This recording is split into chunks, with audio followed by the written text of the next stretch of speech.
서울의 6월 열대야 처음 있는 일이었는데 오늘은 아침 기온이 강릉이 30도까지 올라갔다고 합니다. 예.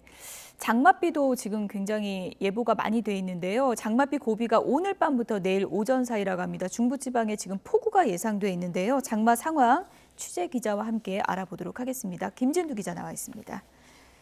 네, 안녕하세요. 어서 오세요. 네. 예. 강릉이 30도가 넘었습니까? 올라간 게 아니라 안 떨어진 겁니다. 아. 아침 기온이 30.1도를 기록했는데 30.1도라고 하면 우리가 보통 25도를 아침 기온 아래로 안 떨어지고 25도 이상일 유지되면 열대야라고 하죠. 그렇죠. 30도를 넘으면 뭐라고 불러야 될까요? 공식적인 영어는 아니지만 그래서 언론에서 초열대야라는 이름을 예. 붙였습니다. 지금 6월인데요. 6월인데요. 예. 그러니까 이 열대야가 나타난 게 보통 한 7월 이후, 장마가 끝난 이후에 보통 많이 나타나고 8월에 가장 많이 나타납니다. 초열대야가 나타난 사례는 거의 없었죠. 예. 보지 못하셨을 겁니다. 그런데 초열대야가 나타난 사례가 딱 한 번 있었습니다. 그게 2008년도였습니다. 보실까요? 저 그래픽도 준비를 했는데요. 예. 강릉 아침 기온이 30.1도니까 굉장히 높은 거고요. 오늘 낮 기온 31도 정도에 머물고 있습니다. 그러니까 1도 정도밖에 차이는 안 나는 거고요. 이 낮 기온이 30도를 넘었던 게 나타난 것이 2008년도에 있었고 이게 한 9년, 그러니까 10년? 9년 만, 죄송합니다. 2013년도에 나타났네요. 그러니까 9년 만에 초열대야가 나타난 겁니다. 예. 네. 그런데 초열대야가 나타난 게 8월이 아니라 6월에 나타난 거는 기상 관측 이래 처음입니다. 네. 그러니까 서울 기준으로 100년이 넘는 거고요. 예. 전국적인 기상 관측망이 만들어진 게 1973년도였습니다. 예. 그러니까 한 50여년 만에 전국에서 처음으로 6월에 사상 첫 초열대야가 나타난 겁니다. 예. 네. 조금 전 2018년이라고 써 있는 건 2013년입니다. 2013 년입니다. 오기입니다, 예. 시청자 여러분. 예. 2013년이고요.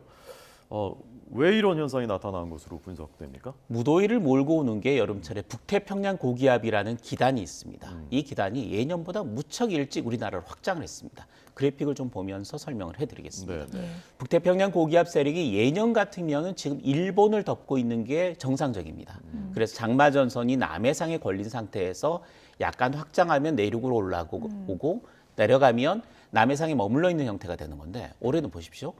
우리나라를 거의 대부분 덮고 있는 형태까지 확장을 한 겁니다. 예. 이런 형태로 확장한 거는 장마가 끝나는 시기이거나 아니면 장마가 끝나고 다시 가을 장마가 시작되는 그때쯤, 그러니까 한 달이나 두 달 정도 뒤에 나타나는 현상들이 지금 나타나고 있는 겁니다. 이 때문에 이렇게 뜨겁고 습한 공기가 계속 우리나라에 유입되기 때문에 서울에도 6월 첫 열대야가 나타났고요. 강릉에는 초열대야까지 나타난 현상으로 이어진 겁니다. 그러니까 지구 온난화 때문인 거죠? 근본적으로. 아직 정확한 올해 왜 이런 현상이 나타난지에 대한 것은 분석이 되진 않았습니다. 하지만 전반적으로 지구 온난화 현상이 이어지면서 이전에 보지 못했던 현상들이 나타났고 네. 그중에 하나가 이런 형태로 나타나는 게 아닐까라는 그런 현재 추정만 하고 있을 뿐입니다. 아니 6월에 이렇게 더우면 올여름에 얼마나 더우려나 걱정하는 분들 그러니까요. 그게 많더라고요. 좀 걱정인데 네. 다행히 이게 그렇게까지 오랫동안 지속이 되지는 않을 것으로 예상이 됩니다. 그런데 그게 또 우리나라의 비로 본다면 굉장히 안 좋아지는 상황이 됩니다. 네. 예. 장마는 좀 어떻게 예상됩니까? 장맛비가 지금은 충청도, 강원도 쪽으로 좀 내리고 있고요. 낮 동안은 조금 약화되는 패턴을 보일 겁니다. 그런데 문제는 오늘 밤입니다. 밤이군요. 현재 예상으로는 이 비구름들이 오늘 밤 늦게부터 다시 강화돼서 내일 새벽부터 본격적으로 비를 뿌릴 것으로 예상이 되는데 가장 강한 비가 내리는 지역이 예상되는 지역이 수도권과 강원도 지역입니다. 예. 그래픽이 예상 강우량 그래픽이 좀 준비가 돼 있는데 그거 같이 보면서 설명을 해드리겠습니다. 예. 네, 강릉. 네. 가장 강한 비가 내리는 시기는 오늘 자정 이후부터가 될 것으로 예상이 되고 경기 북부부터 경기 남부까지 물론 가운데 서울까지 거쳐서요. 예. 강한 비가 집중이 될 것으로 예상이 됩니다. 내일 새벽부터 내일 낮까지입니다. 서울하고 강원도 지역이 가장 강한 비가 내리는데 시간당 30에서 50mm 정도의 비가 내리면서 최고 강우량이 250mm 정도가 내릴 것으로 예상이 되고 있고요. 충청도 지역까지는 150mm 정도의 비가 내릴 것이다라고 예상을 하고 있습니다. 남부지방은 상대적으로 좀 적은 양인데 가장 주의해야 될 지역은 수도권과 강원 영서 지역입니다. 어제 예보도 밤에 비 강해진다 그랬는데 오늘 예보도 또 밤을 조심하라 그러는데 왜 밤마다 이렇게 더 강해지는 건가요? 취약 그 주기가? 시간대가 밤이 돼 버렸는데 이런 그 장마가 밤마다 강해지는 현상을 야행성 장마라고 부릅니다. 야행성 장마요. 네, 이유가 있습니다.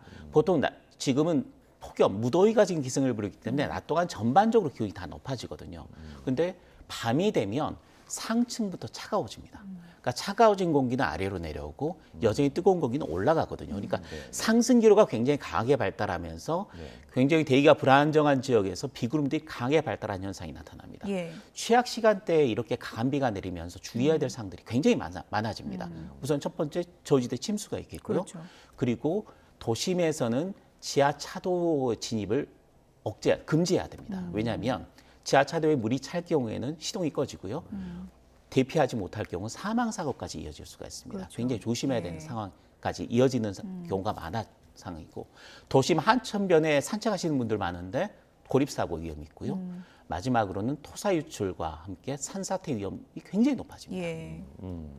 오늘 밤에 잘 대비를 해야 되겠고요. 그렇죠. 250mm면 굉장히 많은 거죠, 강수량이. 지금 1일까지 예상 강우량으로 약간 늘려 잡았는데 네네. 그 1일에는 거의 비가 없다고 보고요. 약해진다고 본다면 오늘부터 내일 낮 사이에 수도권 지역에 250mm라고 한다면 저는 이렇게 보통 이야기합니다. 1시간 동안 100mm의 비가 내리면 무조건 피해가 발생합니다. 2시간 동안 1시간에 50mm씩 2시간 지나면 무조건 피해가 발생합니다. 1시간에 30mm씩 3시간 내리면 피해가 발생합니다. 250mm가 계속해서 내리지는 않겠지만 지역을 옮겨 다닌다고 하더라도 1시간, 2시간, 3시간의 비의 강도에 따라서 피해가 발생할 확률이 굉장히 높아진다는 이야기입니다. 수도권과 강원 영서 지역입니다. 예. 오늘 밤이 어떻게 보면 고비인데 네. 이 고비 지나면 당분간은 장맛비 걱정은 안 해도 되는 건가요? 내일 낮까지가 가장 큰 고비가 되겠고요. 예. 그리고 그 다음 날까지는 오전까지 약간의 비가 있지만 그때는 비의 강도가 조금 약해질 것으로 예상되고 있습니다. 그러니까 금요일 오후 정도부터는 장마가 소강 상태에 들어서 주말 휴일까지는 큰 비 걱정은 없다. 잠시 큰 비가 잠시 쉬어간다. 대신 30도 안팎의 무더위가 기승을 부리는 시기가 금요일 오후부터 주말 휴일까지입니다. 네. 그 다음 주는요. 다음 주가 걱정입니다. 다음 주에는 네. 지금 북태평양 고기압이 우리나라를 덮고 있다라고 말씀을 드렸죠. 네네. 그 가장자리가 서울, 경기, 강원도가 되는 거고 그게 오늘 밤 사이에 강한 비가 내리는 겁니다. 그런데 다음 주는 상황이 이렇게 됩니다. 북태평양 고기압이 다시 수축을 합니다. 그렇게 되면 문제는 우리나라 남서쪽에서 비구름이 올라올 수 있는 통로가 만들어지게 되는데 이때쯤 필리핀 부근에 태풍으로 발달했다가 약화된 강한 저기압이 한 2개 정도가 연이어 발생할 가능성이 있습니다. 슈퍼컴퓨터 예측입니다. 그럴 경우에 저렇게 수축한 그 통로를 따고 필리핀 부근에 강한 저기압이 2개가 연달아서 우리나라에 영향을 준다면 예. 중부가 아니라 전국적으로 태풍급, 소형 태풍급 저기압이 통과를 하면서 강한 비, 강한 바람으로 인한 피해가 발생할 가능성이 예. 다음 주에 있습니다. 그래서 기상청과도 계속 통화를 해봤는데 이번 주 오늘 밤 사이 중부지방 조심해야 되고요. 다음 주에는 전국적으로 조심해야 되는데 이번 주보다 다음 주가 더 걱정스럽다라는 예. 이야기가 나오고 있습니다. 오랫동안 가뭄 걱정했는데 한동안도 이제 비 걱정해야 되는 거네요. 그렇습니다. 예. 다음 주까지는 조금 경계를 늦추지 말아야 될 것으로 보입니다. 네. 예. 아니 이렇게 계속 가물다가 비가 오면 또 이렇게 사납게 많이 내리는 것이 최근 몇 년 동안 반복적으로 경험하지 않습니까? 그렇죠. 이게 추세적으로 앞으로 이럴 가능성이 크다고 볼 수 있습니까? 온난화의 영향은 비가 많이 온다, 뜨거워진다로 나타나지 않습니다. 기상현상 같은 경우, 특히 재난현상이 강화되고 빈발한다는 이야기죠. 가뭄은 더 심해지는 거고요. 한번 비가 내리면 더 강한 비가 내리는 형태. 그리고 한번 폭염이 온다고 하면 이전에 볼 수 없었던 폭염, 초열대와도 마찬가지입니다. 그런 현상들이 극한 기상현상이 자주 나타날 수 있다는 식으로 이해를 하시면 됩니다. 당장은 오늘 밤 고비를 잘 넘겨야 그렇습니다. 될 것 같습니다. 지금까지 문화생활과학부 김진두 기자였습니다. 수고했습니다. 감사합니다.